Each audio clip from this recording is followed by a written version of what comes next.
काम करा, आमचं आम्ही काम करू, यांचं यांनी काम करावं. त्यामुळे सगळ्यांनी आपापली प्रामाणिक सेवा पार पाडा. आज आपण सेवेवर बोलतोय. आपलं जीवन आहे महाराज सेवेकरता. ज्या साधकाला समजलं की आपलं आयुष्य हे सद्गुरूंच्या हातात आहे, आपलं आयुष्य परमेश्वराच्या हातात आहे, तो करता आहे, तो करवित आहे, आमच्याकडून फक्त करून घेण्याचं काम तो करतो आहे, ह्या ज्या भक्ताला कळालं, ज्या साधकाला कळालं, महाराज त्याचं आयुष्य सफल झालं म्हणून समजा. याच्यापेक्षा वेगळा काही परमार्थ नाही. जाता जाता सांगून जाते, आम्ही कितीही पदाधिकारी असो, आम्ही काहीही मोठे अधिकारी असो, परंतु ज्याच्याकडे मानस त्या पदाचा, त्या रूपाचा, त्या कलेचा, त्या सौंदर्याचा, त्या गोष्टीचा जर अहंकार आला नाही तर मानस त्या सगळ्या गोष्टी त्या व्यक्तीला शोभत असतात. बरं का? त्यामुळे कलाकाराला जर कलेचा अहंकार आला तर महाराज त्या कलाकाराला किंमत राहत नाही. हे मी सांगत नाही, तुम्ही सगळ्या कलाकारांना जाऊन विचारा.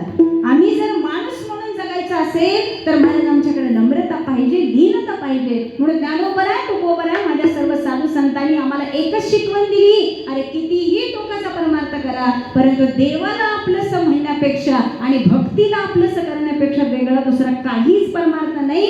म्हणून साधू संत सुद्धा सांगतात, ज्ञान आहे, ज्ञान आहे, परंतु ज्ञानाला अहंकार आमच्याकडे येईल. देवा त्यापेक्षा ज्ञान तर देस, परंतु ज्ञानाबरोबर भक्तीची जोड या ज्ञानाला यावी आणि आमचा परमार्थ सफल व्हावा. का? कारण भक्ती प्रेम विना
जेवायचं तर पोटभर जेवायचं. उगीच आपलं 2 घास झाले, हात धुतला, पळापळ, सारखी आयुष्याची पळापळच आहे महाराज. त्यामुळे जे काय करायचं ना ते मनसोक्त करायचं. ठीक आहे ना? काय संक्रांत होती, सगळ्या महिला नटून थटून त्यावेळेस जर मी म्हणले असते संक्रांत आहे, अजिबात कुणी नटायचं नाही, कुणी चांगली छान साडी घालायची नाही, नवीन तर मुळीच घ्यायची नाही, गजरा तर मुळीच घालायचा नाही, असं महाराज काल सांगितलं असतं तरी ऐकलं असतं का? महिला वर्ग बडूसकर ऐकलं असतं का? तो आपला दिवस होता ना कालचा, न सांगता सगळ्या कशा सजून धजून होत्या महाराज. तसं महाराज तिथं आम्ही मनसोक्तपणा दाखवतो, तसा परमार्थामध्ये सुद्धा मनसोक्तपणा यावा. नामस्मरण करायचं तर हृदयापासून करायचं. तिथं महाराज आपला मान सन्मान प्रतिष्ठा, गाव काय म्हणेल, बायको समोर आहे, नवरा समोर आहे, म्हणू कसं करू कसं, हे मंडपात आणि परमार्थात नाही चालणार महाराज. ठीक आहे ना? त्यामुळे जिथं अहंकाराने मीपणा बाजूला राहिला तिथून पुढं महाराज परमार्थ चालू राहिला. मग या सगळ्या सुंदर गोष्टी आम्हाला शिकवतो कोण? तर शिकवतो आमचा परमार्थ. माझे ज्ञानोबर आहे, माझे तुकोबर आहे. म्हणून महाराज त्यांच्या आयुष्याकडे पाहिलं ना की आम्हाला समजतं, अरे जीवन कसं जगावं. आयुष्यामध्ये संकट असंख्य येतात. तुकोबरायांचं चरित्र पाहिलं ना महाराज तर डोळ्यातून पाणी येईल. माझ्या ज्ञानोबरायांचं चरित्र पाहिलं तर डोळ्यातून मायबापो घळघळ अश्रू येतील. कारण त्या मुलांना जे सोसायला लागलं ते आमच्या सारख्याला काही सुद्धा सोसायला लागलेलं नाही. आमच्या सारख्यांना सगळं आयतं मिळालंय, ते फक्त आम्हाला आयतं तुमच्या समोर मांडायचंय.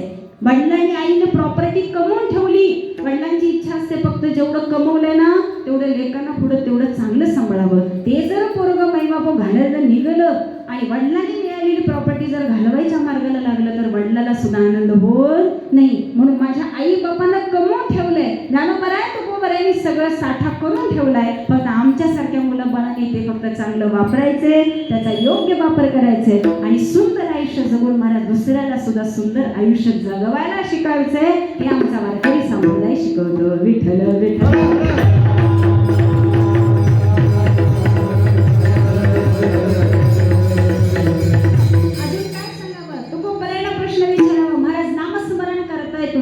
परंतु या नामाचा काय फायदा आहे का? आपण मूळ विषयावरती आलो.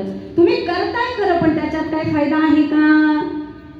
नुसतं करत राहायचं? तुकोबांनी सांगा बा, अहो आम्ही नुसते नामाला सुरुवात केली ना, नामाला सुरुवात केली ना, भले आम्हाला पैसा नाही मिळू दे, भले आम्हाला प्रॉपर्टी नाही मिळू दे, पण एकदा का नामाला लागलं तर महाराज चेहऱ्यावरती आलेलं समाधान हे काय वेगळंच असतं. आणि समाधानाची ही श्रीमंती इतकी मोठी आहे महाराज. कोट्याधीश लोक आमच्या समोर असतात, पण त्यांना रात्रंदिवस झोप लागत नाही. झोप लागण्याकरता त्यांना डॉक्टरांकडे ट्रीटमेंट घ्यावी लागते. ते जर आमच्या वारकरी संप्रदायाकडे आला, शेतकरी कुटुंब वर्गाकडे आला, तर महाराज रात्रंदिवस फक्त दिवसभर कष्ट करावे, घरी आलं की महाराज खावं आणि ताड कडलं की झोपून जावं, याला म्हणावं महाराज समाधान. म्हणजे या समाधानाची खूण जर आम्हाला कळायची असेल, समाधानापर्यंत जर आम्हाला पोहोचायचं असेल, तर त्याच्या काळात आम्हाला साधू संतांचं ज्ञान आमच्या जवळ असणं अत्यंत गरजेचं आहे. म्हणून साधू संतांनी ते शिकवलं. आमच्या बाबांच्या सानिध्यामध्ये असणाऱ्या लोकांना जाऊन विचारा महाराज, अंगावरती आयुष्यभर कपडा नव्हता, आज आम्ही सदरा काय, शर्ट काय, पॅन्ट काय, ड्रेस काय, साडी काय, आज एक उद्या एक, वर्षभर महाराज नवीन आमच्याकडे माल असतो. शेवटी मरताना कपड्यात जायला तर आम्ही जळू सुद्धा, इतकी कपडे आमचे ढिगाणं कपाटात येते. ठीक आहे ना महाराज? परंतु साधू संत याच्यापासून बाजूला राहिले. साधू संतांना याच्यामध्ये अडकायचं नव्हतं. त्याचा अर्थ असा की जोपर्यंत तुम्ही बहिर्मुख वृत्ती ही अंतर्मुखतेकडे येत नाही, तोपर्यंत तुमचा परमार्थ सुद्धा पुढे चालू शकत नाही. हे मी सांगत नाही, माझ्या साधू संतांनी समाजाला सांगितलं. म्हणून तो गोबराय सांगतात, आणि आयुष्य इतकं सुंदर जगाना की त्याचा आनंद तुम्हाला घेता आला पाहिजे आणि तोच आनंद तुम्हाला जगाला देता आला पाहिजे. म्हणून महाराज आयुष्य जगत असताना आदर्श असावा, साधू संतांचा असावा.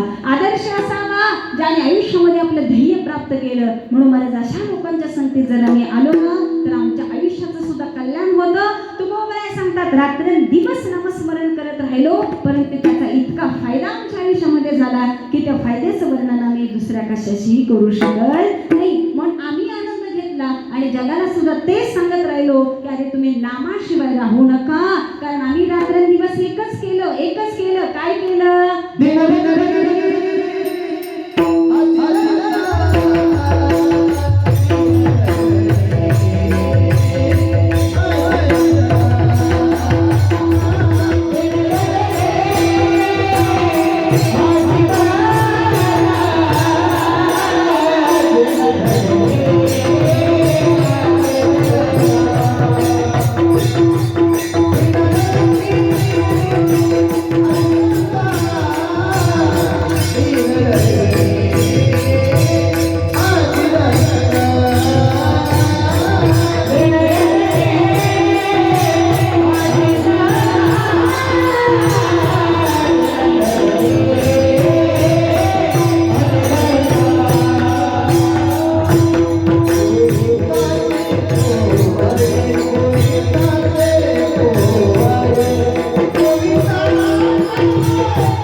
देवाचं भजन करावं हा आमचा उद्योग आहे महाराज. ठीक आहे ना, हे तुकोपणे सांगावं. परंतु हे वेळ लागलं कधी? आम्ही ज्यावेळी या नामाचे वेडे झालो ना त्यावेळी नावाचा अनुभव आम्हाला यायला लागला. तुकोपर्यंतचे वाक्य आहेत बरं का महाराज. परमार्थ कसा करावा, एका साधकाची वृत्ती कशी असते ती महाराज इथून आम्हाला दिसून येते. साधकानं असावं कसं, आणि प्रत्येक व्यक्तीनं आयुष्यामध्ये साधक बनावं, प्रत्येक व्यक्तीनं आयुष्यामध्ये भक्त बनून राहावं. महाराज आम्ही देवाच्या पदाला जरी गेलो तरी आम्हाला माहिती पाहिजे की देवा तू देव आहे आणि मी भक्त आहे. ठीक आहे ना, आणि ज्याचा अंतःकरण नेहमी भक्तासारखं असतं, साधकासारखं असतं महाराज, तो देवाचा अतिशय आवडीचा असतो. आणि तुकोपर्यंत नामदेव महाराजांचं नेमकं हेच झालं की त्यांनी आपला मोठेपणा बाजूला ठेवला आणि देवाला कायम म्हणाले, लहानपणा देवा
महाराजांचा स्वर पांढरी 3 आहे, काळी 1 काळी 2 हा जेमतेम स्वर चालू असतो. परंतु आजची कीर्तनकार पांढरी 3 ला गात आहेत, तर ते तुम्हाला कितपत समजते कितपत नाही मला माहिती नाही. परंतु एक पांढरी 3चा स्वर असतो आमच्याकडे बरं का. आणि त्या स्वरामध्ये चालायचं असं लेडीजच्या पाठीमागं पुरुष मंडळींची हिसाब करणं थोडंसं अवघड असतं. परंतु मी माझं नशीब समजते की आज अशी मंडळी मला मिळाल्यात बरं का. त्यामुळे महाराज मला 1 वाजेपर्यंत कीर्तन करायला लावलं तरी मी करायला तयार आहे का, काळजी करू नका, मी करणार नाही, वेळेत संपवण्याचा प्रयत्न करते. मला सांगण्याचं तात्पर्य असं, ऐरावत रत्न थोर त्यासी अंकुशाचा मार, लहानपणा देना देवा मुंगी साखरे चरवा. आयुष्य असं असलं पाहिजे. म्हणून तो गोबरने विचारावा, आनंद आम्ही इतका घेतला ना त्या आनंदाची तुलनाच आम्ही करू शकत नाही का. पुर आलाने आनंदाचा लाट आनंदाच्या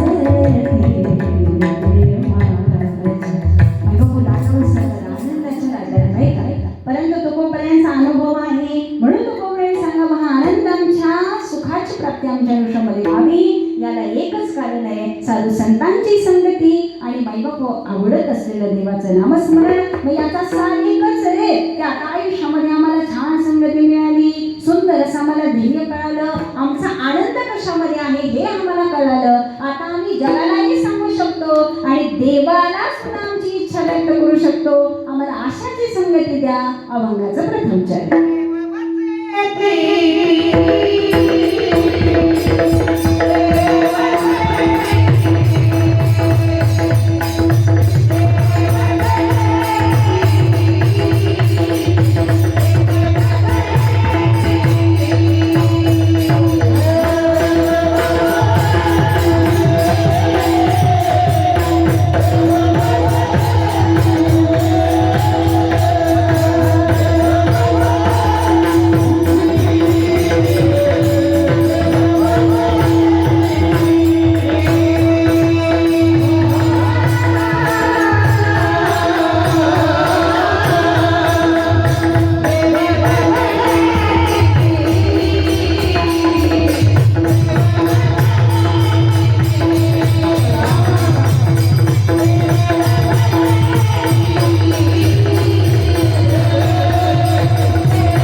कमीच पडले अजून. खटावकर वाजवा टाळ्या झाला.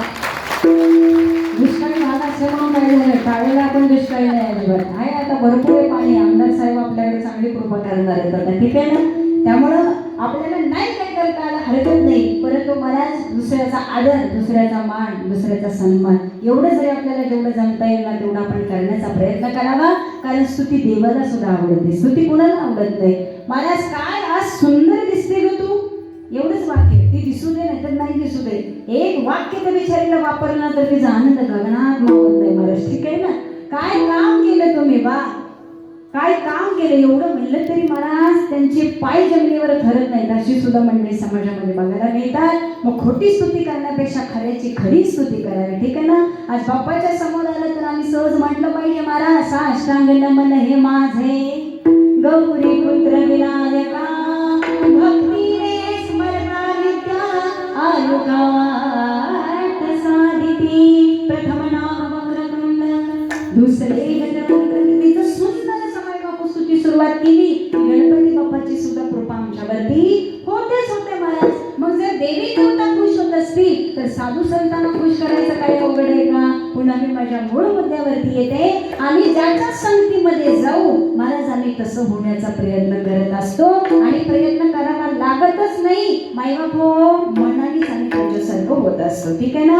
आमचे तुकोबाई सांगतात माईबाप हो एखादी आळी एखाद्या घरट्यामध्ये जावी आणि घुंगरट्याच्या नुसत्या स्मरणामध्ये राहावी महाराज ती आळी सुद्धा कधी घुंगरट होऊन जाते कळत नाही. तू का म्हणे आळी जीवी नुरेची बेगळे ही अनुभूती महाराज माझ्या साधू संतांनी सांगितलेली. जर संगतीमध्ये जाऊन इतका परिणाम होत असेल, इतका परिणाम होत असेल, स्वतःची पत्नी घरामध्ये माईबाप हो बाळणपणाची वेळ आलेली आहे. अहो ताईला घेऊन या, बहिणीला माईबाप बाळंतपणा करता आणण्यासाठी माझे चोखोबरे निघून झाले.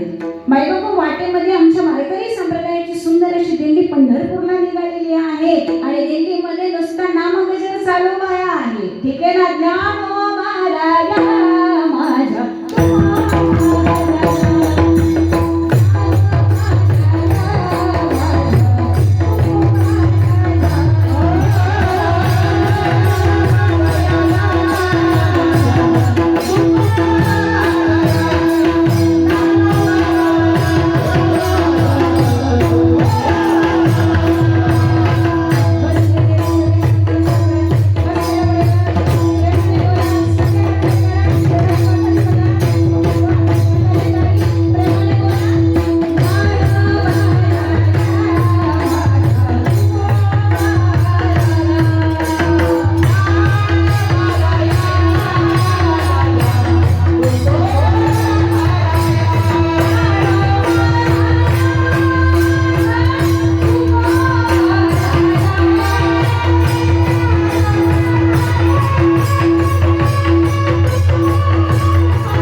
फिरले आणि महाराज त्या पायीवारी सोबत माझ्या वारकऱ्यांसोबत पंढरपूरची वाट धरली. अहो याला म्हणायचं वेडा भक्त, याला म्हणावं विस्मरण, याला म्हणावं देवाची भक्ती आहे. आणि सगळ्यांना ज्ञात आहे महाराज चोकोबारा जरी पंढरपूरला पोहोचले तरी आपल्या पत्नीची काळजी घेण्याकरता साक्षात पांडुरंग परमात्मा बहिणीच्या रूपामध्ये घरी यावा आणि आपल्या पत्नीचं पालन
देवाने अजून काय करावं म्हणून तुकोबाराने सांगितलं, अरे ज्याला देव आवडतो, ज्याला नामस्मरण आवडते ना, अशाची संगती करा, अशाच्या मायबाप नामस्मरणात राहा, चिंतनात राहा.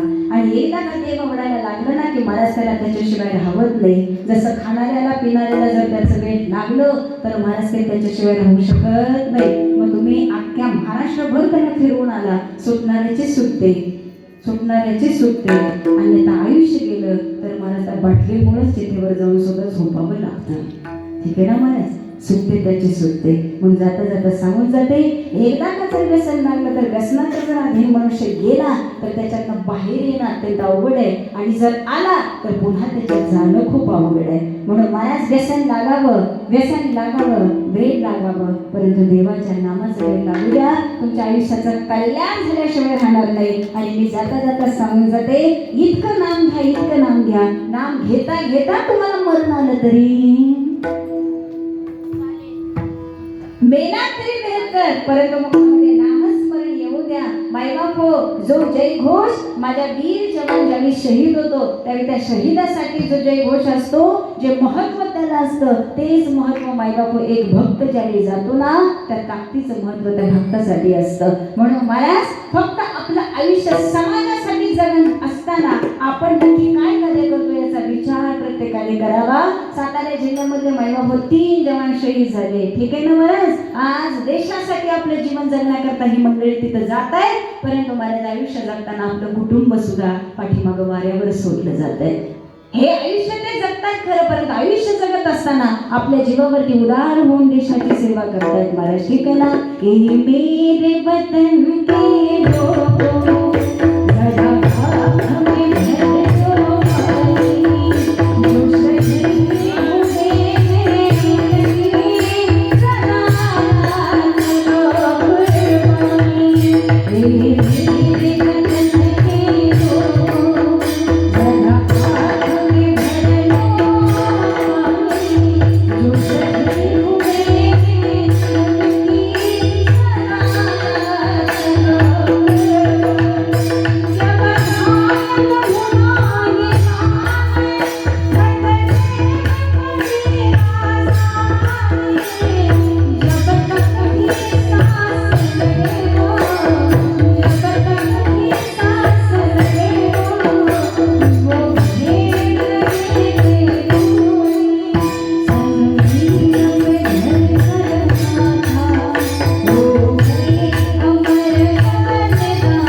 जन्माला आलेली मुलगी 4 दिवस जन्मले काय, वडिलाला पाहते काय, वडील शहीद होतात काय, आणि एवढंसं बाळ घेऊन ही आई स्मशानभूमीमध्ये येते काय? विचार करा ना महाराज, काय आयुष्य असेल त्या कुटुंबावरती आलेलं, फक्त विचार पहा. ठीक आहे ना? कारण माझा सक्का भाऊ एक आर्मीमध्ये महाराज, माझे थोरले बंधू आर्मीमध्ये माझ्या सेवेत करत असतात. ते 15-20 दिवसासाठी इथे येतात खरं, परंतु जाताना आम्हाला सुद्धा मायबाबा धगधग चालू असते, परंतु आम्ही सुद्धा दाखवत नाही. ठीक आहे, निघाले ना देश सेवेसाठी निघाले, काय होईल ते माहिती नाही. गेले, जाताना आपले होते, आली की आपले आहेत, परंतु गेल्यानंतर तिथं काय होईल सांगू शकत नाही. त्यामुळे ती पत्नी सुद्धा वीर आहे, ती आई सुद्धा वीर आहे, ते वडील सुद्धा धन्य आहेत महाराज की अशी मुलं देश सेवेला त्यांनी कार्यरत म्हणून तिकडे पाठवावी. कारण धन्य ते आई वडील, धन्य ते माता पिता की महाराज अशांच्या पोटी अशी मुलं जन्माला यावी. त्याच आई वडिलाच्या पोटी महाराज जेव्हा जन्माला येतात काय आणि आपलं आयुष्य देशासाठी खर्ची करतात काय. म्हणून तुकोबरे सांगतात, धन्य माता पिता दयाची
आज आम्ही वारकरी संप्रदायाने सुद्धा गमावले बरं का.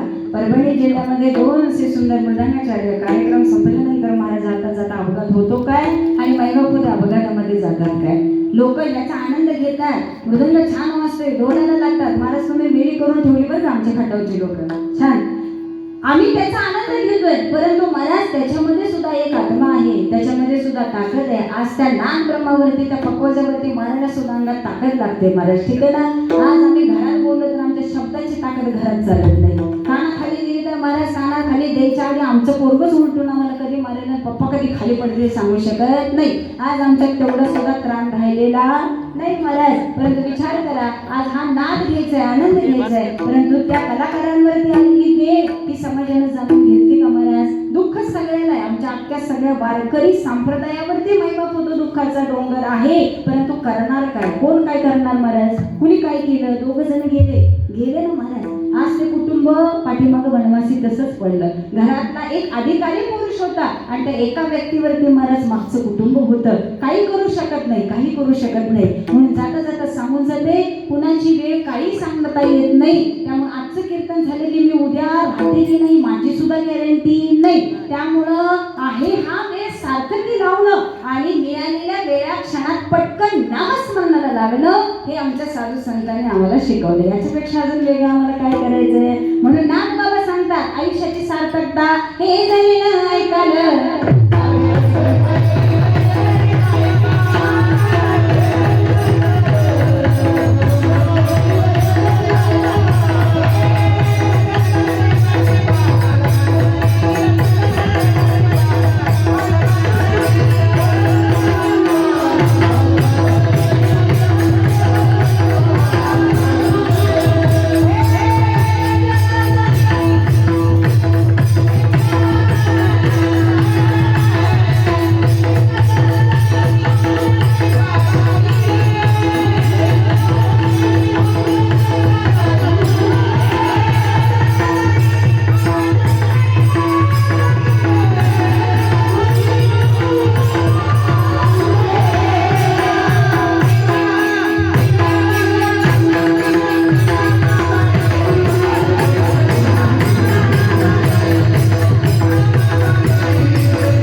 वा एकदा जोरदार करा.